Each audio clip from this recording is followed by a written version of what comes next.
Assalamualaikum dan salam sejahtera. Hari ini kita akan menyingkap kisah sebuah kawasan yang tenang di utara Perak tetapi menyimpan sejarah yang cukup panjang dan menarik. Pengkalan Hulu, sebuah daerah kecil di sempadan Malaysia Thailand yang suatu ketika dahulu bukan sekadar tempat persinggahan tetapi laluan penting perdagangan, budaya dan juga sejarah keselamatan negeri. Pengkalan Hulu dahulunya dikenali dengan nama Keroh, merujuk kepada kawasan hutan tebal dan laluan sungai yang menjadi penghubung utama masyarakat awal. Kedudukannya yang strategik di kawasan sempadan menjadikan ia laluan penting antara pedagang dari Perak, Kedah dan juga wilayah selatan Thailand. Pada zaman dahulu, sungai dan denai hutan adalah jalan raya utama. Dari sinilah barang dagangan seperti hasil hutan, timah dan makanan dibawa keluar masuk. Dalam era Kesultanan Perak, kawasan ini mula mendapat perhatian kerana kedudukannya yang dekat dengan laluan sempadan.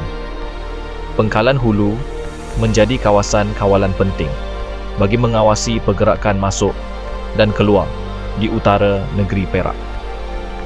Beberapa catatan lisan menyebut bahawa kawasan ini juga pernah menjadi tempat persinggahan pembesar-pembesar negeri ketika perjalanan antara istana dan kawasan pedalaman.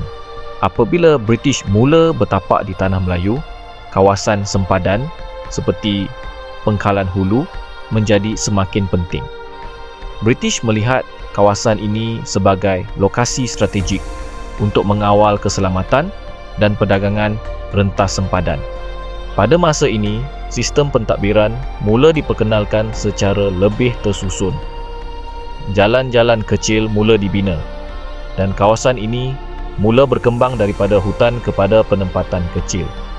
Namun begitu, Pengkalan Hulu masih kekal sebagai kawasan yang terpencil dan lebih dikenali oleh penduduk tempatan serta pedagang sempadan. Pada era darurat Tanah Melayu, kawasan hutan dan sempadan seperti Pengkalan Hulu turut terkesan. Kawasan ini menjadi antara laluan yang diawasi kerana kedudukannya yang dekat dengan sempadan antarabangsa. Pasukan keselamatan pada ketika itu memainkan peranan penting untuk memastikan kawasan sempadan tidak dijadikan laluan pergerakan ancaman. Hari ini, Pengkalan Hulu telah berkembang menjadi sebuah daerah yang lebih moden tetapi masih mengekalkan identiti asalnya sebagai kawasan sempadan yang tenang dan hijau.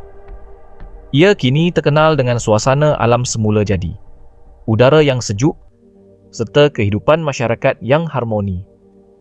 Kawasan ini juga menjadi pintu masuk pelancong dari Thailand ke Malaysia melalui Bukit Berapit dan kawasan sempadan Pengkalan Hulu Betong. Selain itu, ia juga menjadi tarikan bagi mereka yang mencari ketenangan jauh daripada kesibukan bandar.